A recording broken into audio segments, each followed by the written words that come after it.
Bonjour tout le monde, je suis ravi de vous retrouver dans cette nouvelle vidéo dans laquelle je vais faire la correction de cette limite. Donc ici, il est demandé de calculer la limite de x au carré, facteur de 1 moins cosinus de 1 sur x lorsque le x est envers moins l'infini.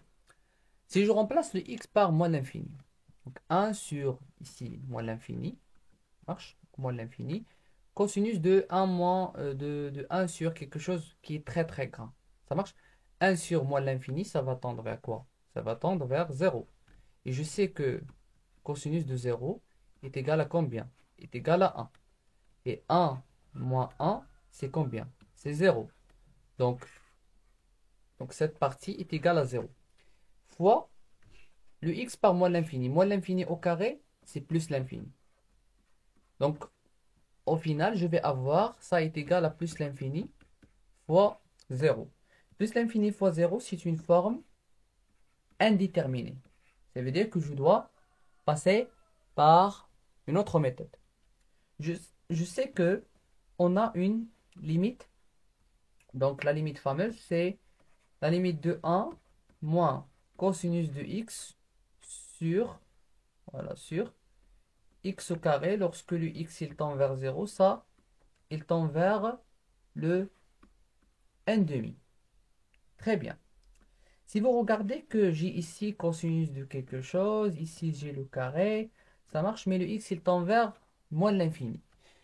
Donc la seule solution donc, que je vais utiliser, c'est de passer par un changement de variable.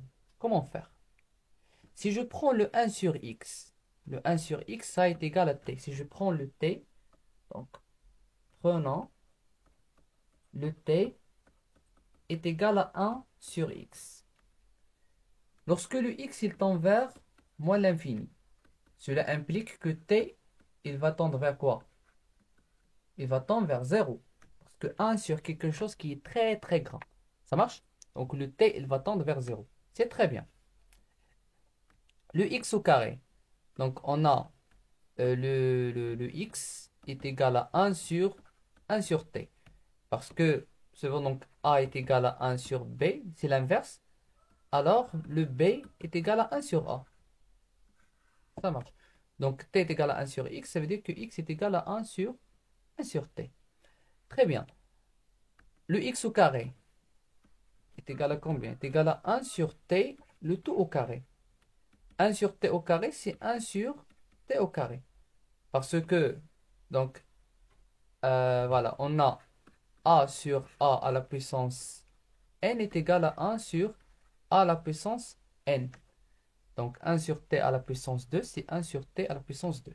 Maintenant, je passe vers la phase de changer les termes. Voilà. Donc cette limite, la limite, donc le x, il tend vers moins l'infini, de x au carré, facteur de 1 moins cosinus de 1 sur x, ça est égal à la limite, donc de t, il tend vers 0. Ça veut dire que lorsque le x, il tend vers moins l'infini, le t, il tend vers 0. Et le x au carré, donc on a x au carré est égal à 1 sur t au carré. Voilà. Fois 1 moins cosinus de quoi? Cosinus de 1 sur x. 1 sur x, c'est combien? Donc 1 sur x, c'est celle-là. C'est le t. Voilà. Donc de t. Voilà. Cette limite donc est égale de 1 moins cosinus de t, le tout sur t au carré.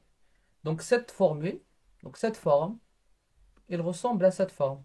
La limite usuelle. Sauf qu'on a ici le x et on a ici le t. Le t, c'est le variable. T, elle tend vers 0. Ici, j'ai le t cosinus. Donc cette limite, il tend vers quoi? Il tend vers le n demi. Voilà. C'est ça la limite qu'on cherche. Voilà. Donc c'est la fin de notre vidéo. J'espère que vous avez bien compris. S'il y a une question, n'hésitez pas à les mettre dans les commentaires. Abonnez-vous sur la chaîne et mettez un like.